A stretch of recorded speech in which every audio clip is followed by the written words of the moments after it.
Good evening from New York. I'm Steve Kornacki in for Chris Hayes.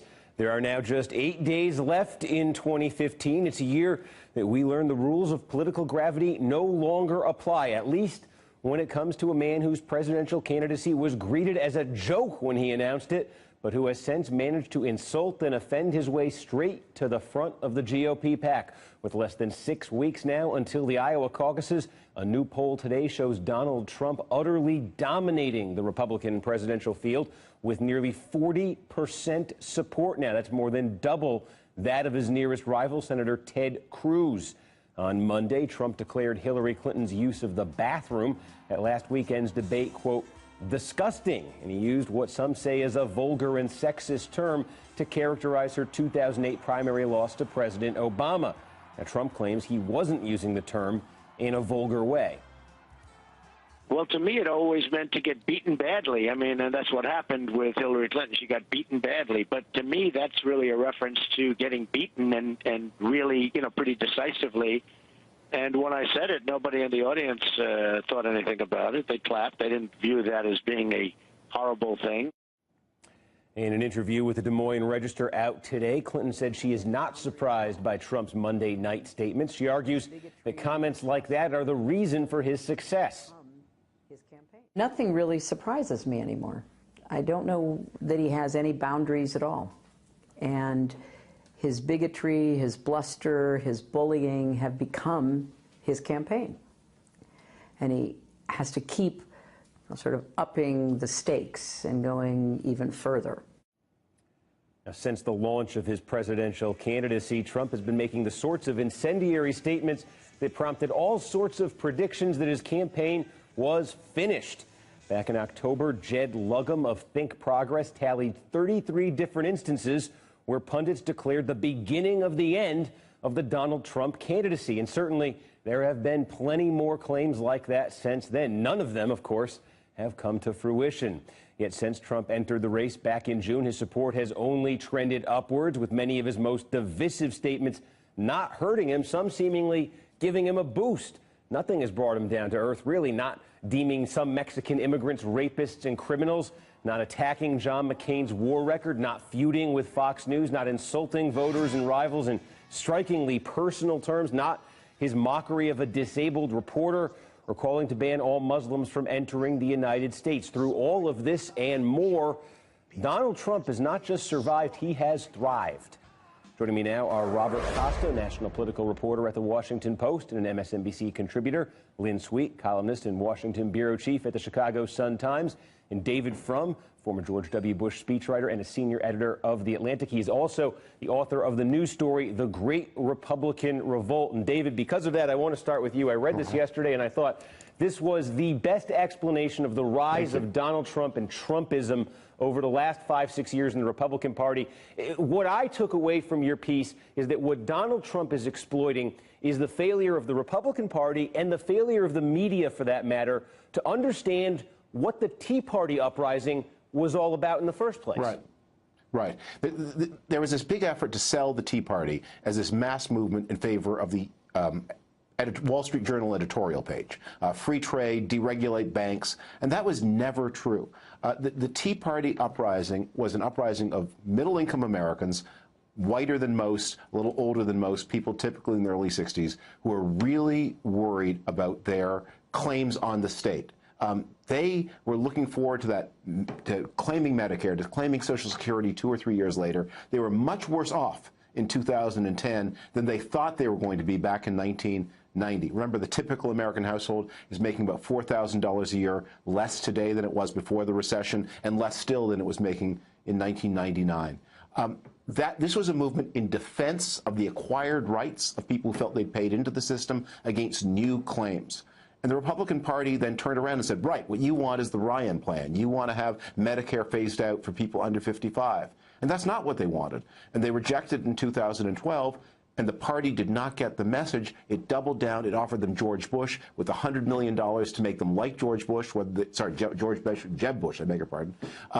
And Donald Trump turned over the table. And Robert Costa, that's what he's tapping into. Still, when we look at these polls, Donald Trump may be in first place on the Republican side. Now, he also leads when they asked that question, is there one Republican candidate you absolutely couldn't vote for? So there's still considerable opposition to him in the Republican Party. How much opposition, at the end of the day, if Donald Trump starts winning primaries, how much opposition to him is there among Republican leaders to being their nominee, and what could they do to stop him if he, say, wins New Hampshire? There's widespread opposition among the Republican establishment, the Republican leadership in Congress. But when it comes to actual efforts to take out Trump, there's not a focused plan, and there's not a lot of money going toward that effort because no one really wants to be the leader, the one who has to engage Trump. So what, I mean, can you play this out for us a little bit? Because I'm really curious. I mean, the skeptics who are out there, a lot of the numbers people look at this and they say, oh, we've seen it before. We've seen the candidate who's propped up by the media, leads in the polls, then they start the voting and it just kind of ends. It just kind of takes care of itself. I'm trying to imagine a world, though, where Ted Cruz wins Iowa and Donald Trump wins New Hampshire. And if these leaders are as scared of him as you're saying, as scared of taking him on and do not like the idea of him being their nominee, at that point, is there anything they can do? There's a lot of hope in the Republican establishment that some kind of second or third place finish in Iowa takes Trump out. But if you look at the map, where's Trump strongest? He's strongest in South Carolina. And regardless of what he does in Iowa and New Hampshire, that remains his strongest state. That's a state that went to Newt Gingrich, another anti-establishment, media-savvy politician, in the 2012 primaries. And then after that, you have the March 1st southern states. Cruz is very competitive there, but so is Trump. His biggest crowd in the past year came in Mobile, Alabama, which had its primary on March 1st. And Lynn, I want to ask you about the Trump style, which obviously is a big part of this. Look, we had the comments this week about Hillary Clinton and going to the bathroom. He also had the word we're not going to use here. I'm still, to be honest with you, I'm trying to figure out exactly if he meant everything that he's being accused of meaning by that, but we can leave that discussion aside. It does seem to me there is such a familiar pattern at this point, though, where Donald Trump says these sorts of things, Democrats are offended, the media is shocked, the media is outraged by it, and it reinforces Donald Trump's position with his target audience, the Republican base. That's why this is such a political phenomenon. Though, just to be careful, it would seem that somebody may want to get Donald Trump a copy of The Joys of Yiddish for Christmas, because that word does have a meaning to it. Now, it might have other meanings, but I think the whole point is when you're running for president, you should be aware that you can't use slang if you don't really know all the different meanings of that slang. Now, having said that, Steve, this is an asymmetric candidacy. We've talked about this so many times. You know, he's immune to a super PAC attack at this point. But one thing I do want to point out, there has been no negative advertising against him. I know there's hesitation, but you can't have a man with a track record of as many business deals and of enterprises that you can't figure somewhere there that there may be some negative ads that will pop, not so much about his personality or ideas, but just trying to get away at his credibility at what is his main calling card, being a businessman. David, I want to return to you, too, about just sort of the state and the nature of the Republican Party right now, because what you were saying earlier I find very interesting. As we think about the debates in the last few years over austerity, you say the Ryan budget, the idea of cutting Medicare, maybe cutting Social Security, cutting these entitlement programs. Here's Donald Trump out there saying, no, I want to protect Social Security. I want to protect the safety net. And it really seems like a big fail here on the part of the media the last 2 years. We all just thought Republican, conservative, they want to attack government, they want to get rid of government. And you're saying there's a big constituency out there on the right that doesn't mind government. Well, they want to direct government to people whom they regard as deserving. They want to direct government to be aligned with their values of work and family. But who knows what the debt is and who knows what the deficit is? And these are very abstract concepts. And when you think about the Trump phenomenon, and this is the thing I've wrestled with, I mean, Donald Trump, I mean, he's behaved about as badly as anybody in public life has ever behaved.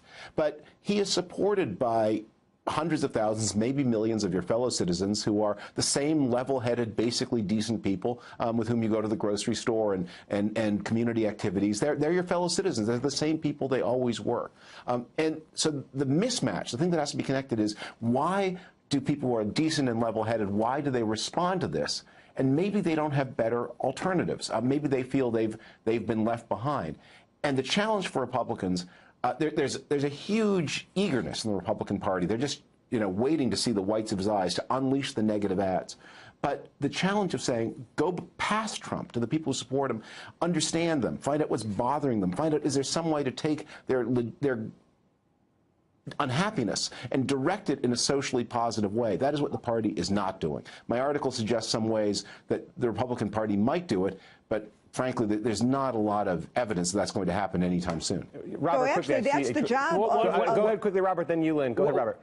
One thing I've learned in my reporting is, and I think David brings up some provocative points, Trump has always cast the phenomenon as a reaction to President Obama. But when I talk to conservative voters, they really see Trump as a reaction to Mitt Romney and George W. Bush. On intervention abroad, Trump is against it mostly. And when it comes to Romney and fiscal policy and long-term federal spending, he also has a position that's totally different. That's the reaction inside of the GOP. All right, and Lynn, go ahead. Well, I think the thing is, it's not the job of the party at this point. It is the job of the candidates to take into consideration everything we've been talking about on the Republican side, and they know what's going on. I mean, that's part of what these campaigns are about, and that's what actually I'm surprised is how none of them can figure out a way to address this in a way that could address the concerns of people who feel disenfranchised, don't like Washington, thinks there's a lot of just words that politicians say that don't ever translate into actions. It shouldn't be that impossible to convey with all the talent that is out there of these other rivals that they can't even come close to figuring out a way to address these concerns. And that is the problem of the rivals right now, is that Trump is allowed to just exist in this, fat-free zone, Teflon, nothing sticks to him zone. But no one, I think, does believe this can last forever. And that's why I want to go back to, I don't think we really know how indestructible he may be until you see some ads against him. All right, well, I'm sure those are coming. Lynn Sweet, David Frum, thank you for joining us. David, I really like that point you made. We made all these bold predictions in the media that this was just going to be a short-lived phenomenon. The fact that it isn't, we ought to